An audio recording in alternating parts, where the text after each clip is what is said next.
بسم اللہ الرحمن الرحیم۔ دوستو، بعض روایات میں آتا ہے کہ شداد قوم ہاد سے تعلق رکھتا تھا اور یمن کا بادشاہ تھا۔ ایک دفعہ حضرت عزرائیل علیہ السلام سے اللہ پاک نے پوچھا کہ کیا کسی کی جان لیتے وقت کسی پر رحم بھی آیا ہے؟ تو حضرت عزرائیل علیہ السلام بولے، جی 2 دفعہ۔ ایک دفعہ ایک کشتی ٹوٹ گئی، ایک عورت ایک تختے پر سوار ہو گئی جان بچانے کے لیے، اس نے وہاں ایک بچے کو جنم دیا، تو آپ نے حکم دیا کہ اس عورت کی جان نکال دو، تو مجھے اس بچے پر رحم آیا کہ اس کا کیا بنے گا۔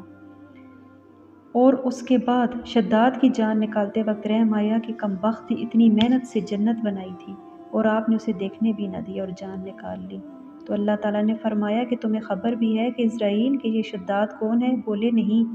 تو فرمایا کہ یہ وہی بچہ ہے جس پر تو نے رحم کھایا تھا، میں نے اسے رزق دیا، ملک دیا، بادشاہت دی اور وہ میری مقابلے میں کھڑا ہو گیا۔ دوستو، شداد ایک بہت ہی امیر بادشاہ تھا جس نے اللہ کی جنت بنانے کی کوشش کی، لیکن اللہ بھی الاحد ہے اور اس جیسا کوئی بھی نہیں ہے۔ شداد کو جب اس عورت نے ایک تختے پر جنم دیا تھا تو وہ وہاں پہ اکیلا رہ گیا تھا۔ شداد کو پالنے والا کوئی نہیں تھا، تو اس کو 2 میاں بیوی ساتھ اپنے گھر لے گئے اور اس کو اپنی اولاد کا درجہ دیا۔ شداد بچپن سے ہی ایک ہوشیار اور ایک بہت ہی چالاک بچہ تھا اور اس کے ماں باپ کو اس پر فخر تھا۔ ایک بار جب بادشاہ کی سواری رستے سے جا رہی تھی تو بادشاہ اپنی دولت لوگوں میں پھینکتا ہوا جا رہا تھا۔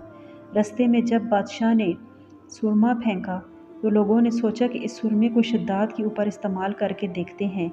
جب وہ سرما شداد کی آنکھوں میں استعمال کے لیے لگایا گیا تو شداد کی آنکھیں اور روشن ہو گئیں اور اس کو زمین میں چھپے خزانے ظاہر ہونے لگے۔ شداد جو کہ بہت ہی چالاک تھا، اس نے نابینا ہونے کا ناٹک کیا اور بادشاہ سے ان لوگوں کی شکایت کی جنہوں نے اس کی آنکھوں میں سرما لگایا تھا۔ بعد میں وہ سارا گڑھا ہوا خزانہ نکال لیتا تھا اور پھر وہ ایک امیر بادشاہ بن گیا۔ شداد ایک اچھا آدمی تھا، لیکن وہ بہت ہی گھمنڈی اور تکبر والا بھی تھا، جو اللہ کے نزدیک سب سے بری اور ناپسندیدہ چیز ہے۔ وہ سرکشی کرنے لگا اور دین سے ہٹ کر چلنے لگا۔ علماء نے اسے بہت سمجھایا لیکن وہ نہیں مانا اور اس نے علماء سے جنت کے بارے میں دریافت کیا کہ بتاؤ جنت کیسی ہوتی ہے۔ علماء نے جنت کے بارے میں بتایا کہ شداد نے بھی ٹھان لی کہ میں بھی جنت بناؤں گا اور اس سے بہتر جنت بناؤں گا۔ اس نے جنت بنانے کا کام شروع کر دیا اور لاکھوں مزدور کام پر لگا دیے۔ اس نے اس جنت میں سونے چاندی کے محل تیار کروائے، یاقوت اور نیلم کی چھت تیار کروائی، سڑکیں سونے چاندی کی بنوائیں۔ یاقوت اور نیلم کی چھت تیار کروانے کے بعد ان سے نہریں نکلوائیں، ہواؤں میں خوشبو پھیلوائی اور ان کو زیادہ سے زیادہ خوشبودار بنانے کے لیے کوشش کی۔ اس نے بہت امید سے اس جنت کو تیار کیا۔ کئی سالوں بعد جب اس کی جنت تیار ہو گئی تو وہ اپنی جنت کو دیکھنے کے لیے گیا۔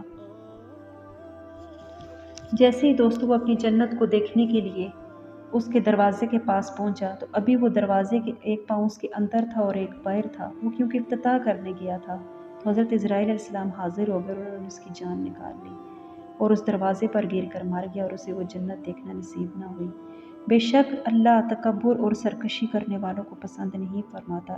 اس واقعہ سے ہمیں پتہ چلتا ہے کہ ہمیں تکبر نہیں کرنا چاہیے۔ اور قرآن پاک میں آتا ہے، اور یاد کرو جب اللہ نے فرشتوں کو حکم دیا کہ آدم کو سجدہ کرو، سب نے سجدہ کیا سوائے ابلیس کے، وہ منکر ہوا اور غرور کیا اور کافر ہو گیا۔ اللہ کے نبی حضرت محمد مصطفیٰ صلی اللہ علیہ وآلہ وسلم فرماتے ہیں کہ تکبر حق کی مخالفت اور لوگوں کو حقیر جاننے کا نام ہے۔ اللہ ہم سب کو، آپ کو تکبر سے محفوظ رکھے، آمین۔